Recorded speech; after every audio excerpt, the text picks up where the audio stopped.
Yeah.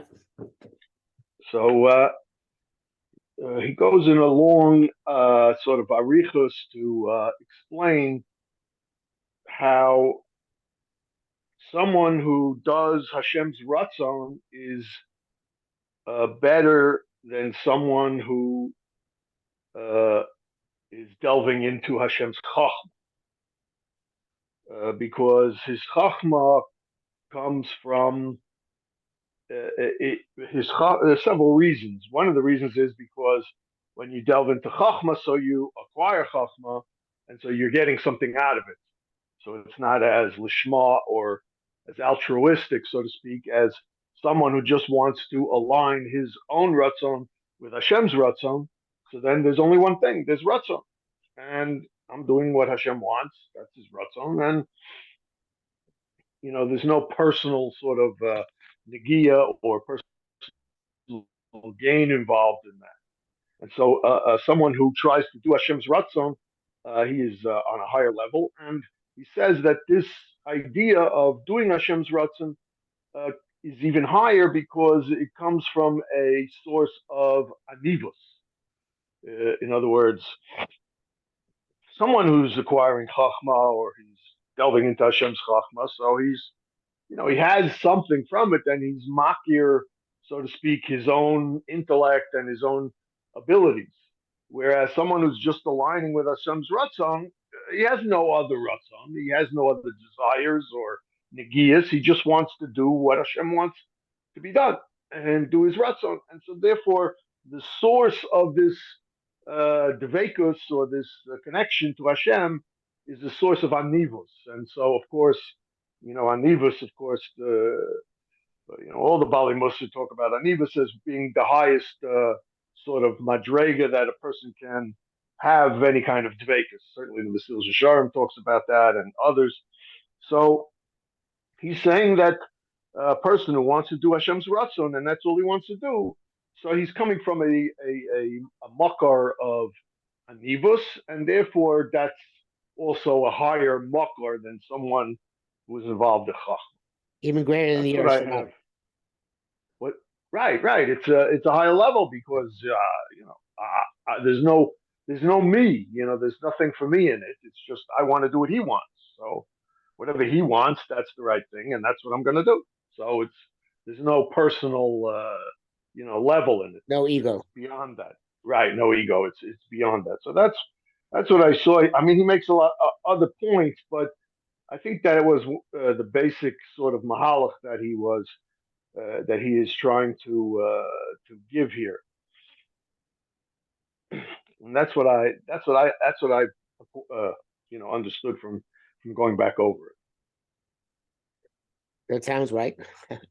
um, Okay, the we stopped middle of paragraph the last time. Uh, yeah, I think we said that people don't realize. Let's. I have a marker over here, but let's see from start from AFOP, what page is it? page Nunzain. Okay, I got it.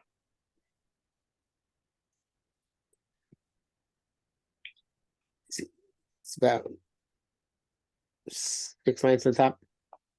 Okay, Babash Migishim Mitzach Yisar Das A Margishim Inyan Zos Kakniel Meitiv. Even though because we lack intelligence, we don't feel this concept of submitting ourselves to the Meitiv. This is the root and source of Shleymus.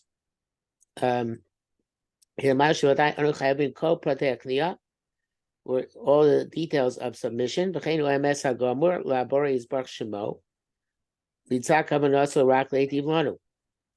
And this is, I guess, the truth, the absolute truth, which Kosh Baruch was imparted, but in its kabbalah he making us. Also, this or that the he doesn't say what's going to be mizmali, but obviously he means that there is that our avoda should be significant. It's associated with Yosef Shleymus Shein Kamo. So there's no greater toiva than to make us significant.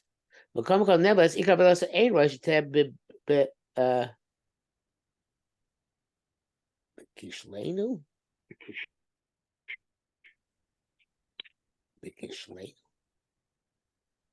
Oh, it's a typo. Sichlenu. Sichlenu, I would think, yeah. Sichlenu, yeah. B'sichlenu v'avenu. So he says, okay, it's I think it's it seems that this ikra avoda is in the seichel and leiv. No. Ki'im legado romim shein kvodo levad. Only kiddush Hashem. That's I'm not sure how you do that, because obviously you have to use the seichel and leiv in order to be maromi kavod Hashem. So it seems like it's semantics. In other words, whether you're doing something with kniya or without kniya, you still have to do the same thing. I don't know if we call it semantics, but I guess it's the same activities, but under a different perspective. Right. The more there's something else involved, even if it's something which is important. We're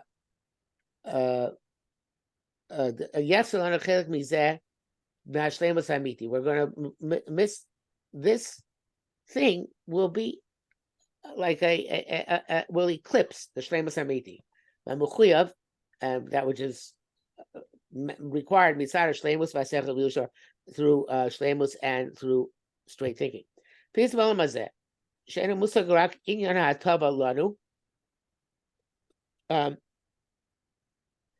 In this world where we can only perceive the atava to us,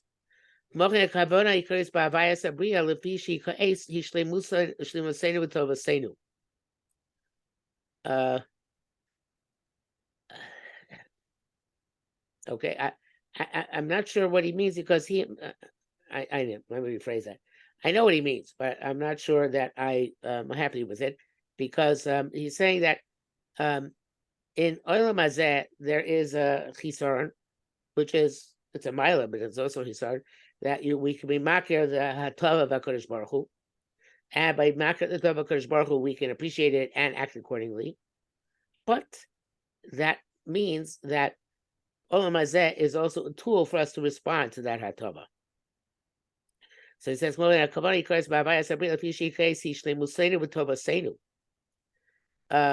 it's Shleymus and Toiv. Ki'im. I think it's please don't say anyone will start cracking in a trouble. Yeah. Can't know Lamar Eitza Boris Barshu and Yanim Betorah Simtsoim Bilvad. Mitzvahs and Maisim Toivim and can't just be tools. In William Mitzvah, but they're not good in and of themselves. Because Baruch Hu could have accomplished his goal without any tools. So it's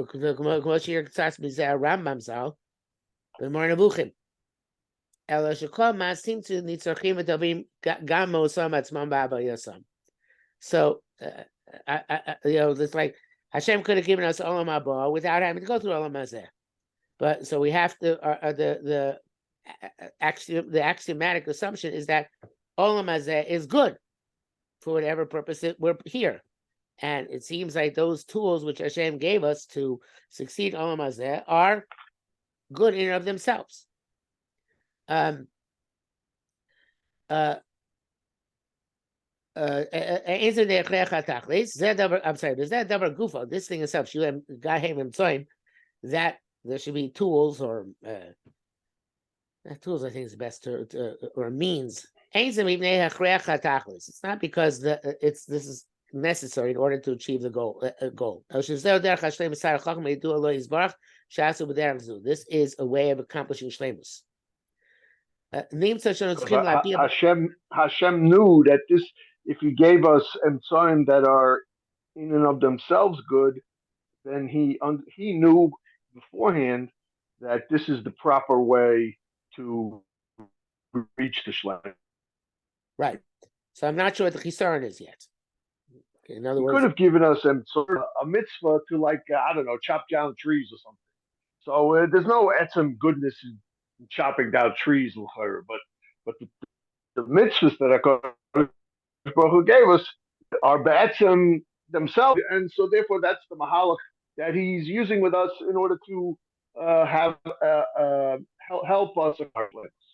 okay, but I think that's what he so means. now, but the problem is that let's see next sentence. So there seems to be a word missing there. So we have to express in all madregas of the world. I think what he means is that we should be able to express ourselves in all the levels of the world. I'm not sure about that, but that seems in the next line. Everything which is created, their kavana in what they're doing is relative to their position in the spiritual hierarchy. And this is the truth. Either this is the truth or he is the truth in this. Both ways could work. And the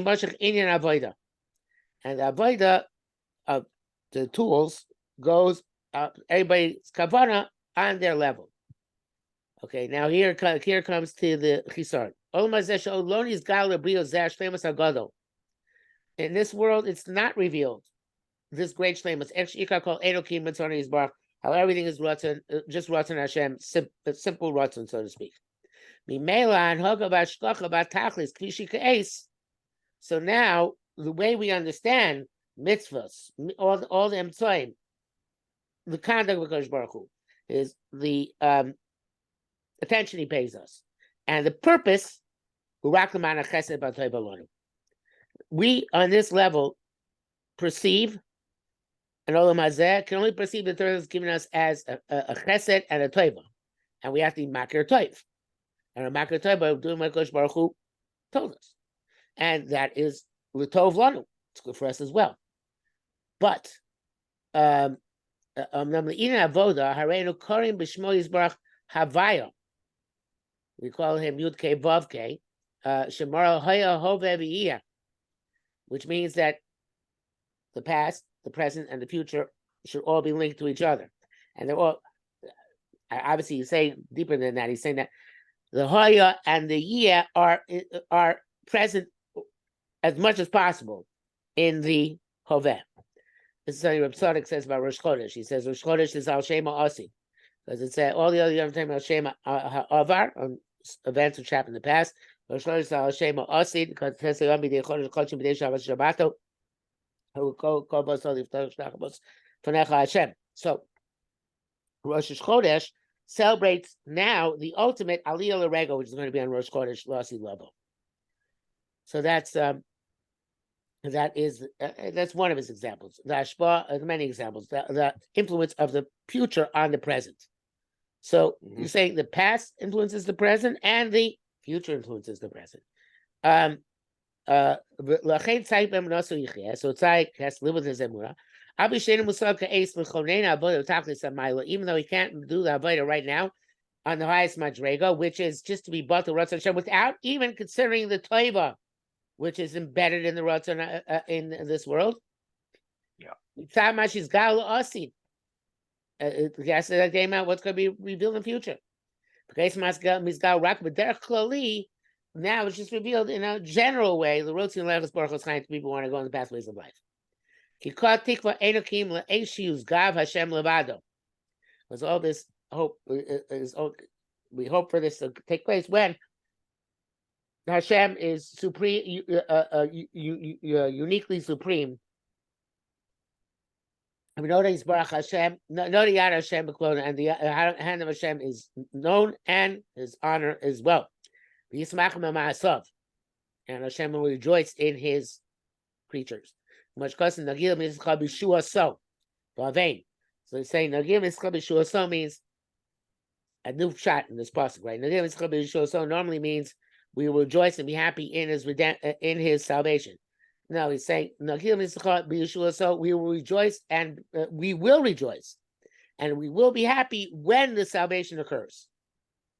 Okay, so the idea is there's this level of simcha, which obviously is related to Hanova, which obviously has to do with being united with simple unity with Ratzon Hashem. That's Asi Lobo. A person can not really experience this world, you can pay lip service to it and appreciate that there is such a concept in a very superficial way. Our minds don't work that way, however, in this world to just be see everything as Ratzon Hashem without any other, at least, ruchniistic benefit. We're in transactional. Hasidus, what? We're transactional. Yeah, in Hasidus is a very strong emphasis on bittul, which is if you talk to your Chabad friends, they'll tell you about bittul. Yes, I've heard about it.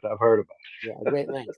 So the problem is that that bittul is really a gaiva, because you're being about yourself to the Rebbe who you think is the best Rebbe or better human being than everybody else, and therefore you're on the winning team. So your bittul to the Rebbe puts you above everybody else. So that doesn't work. That's not going to. It's not valid bittul. I don't think any of them realize that. But yes. Okay. But that Rav Kook is speaking about actual bittul, saying there's some level of true bittul, like I think the mashal they give is like when the candle flame is batel in a large fire, which is that, but that doesn't play this world. Too many barriers, whatever reasons, right? Too many incapacities for us to understand, and therefore it's something which we will eventually understand, but not now. Okay. Yeah, it's yeah. So Okay. I think it's what he's saying is very, very it's deep, but it's also I haven't heard this idea before. It's a sort of a unique type of it's a unique type of chiluk, or it's a unique type of idea, I think. Right. So in the next section, I see we're Birui Middos Vanefesh. That's I wonder how practical he's going to become. I have a feeling not too practical, but just leave me on really. It's not going to be particularly practical. Yes. But let's give it a start. Piramidos is in the Sirasan. The Sira is already a Kabbalistic term. Okay. So Piramidos and Nefesh Yesh Bo Shnei Inyanim. The two matters, two concepts, Piramidos. Echad Etzem D'Yosel Avchim Bahem Ben Tov L'Ra. The actual awareness to distinguish about them what's good and what's bad, and to distribute them appropriately. We know when each midah is supposed to use, they're not used. The ashram and nefesh, to embed them in one's soul, and obviously the positive way. Abishal, and sometimes to cloak oneself in them. Footnote brings here ayin ovas perek vavu mabashta anova b'yira b'shama derech chaim. So obviously the Maharal must say something there. But the point is, I think that some midos are intrinsic and some midos are extrinsic, right? Some midos are internal, some midos are external. Some are in etzem and some are levush. Okay, so the two aspects, which is interesting, right? They should be ready to deploy at all times. Habeis hafradas hamidos v'nisirasan.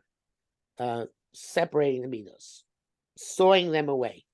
Bia davar, meaning a superficial perspective on good midos is also the beginning of goodness. And Bia Shleymus shichas yafyan ba'adaron, which bring you to perfection when you draw on their beauty and their glory. But there are midos which are contradictory in their nature. If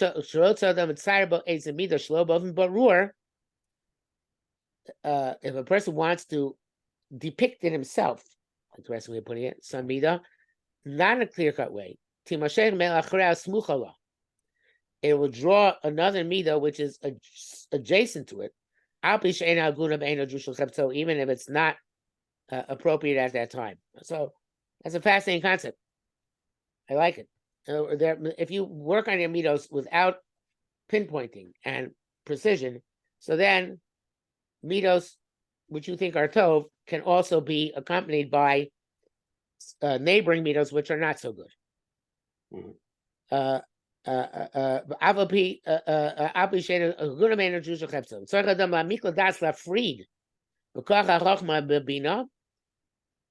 he says you can't just work on middos without chachma and bina.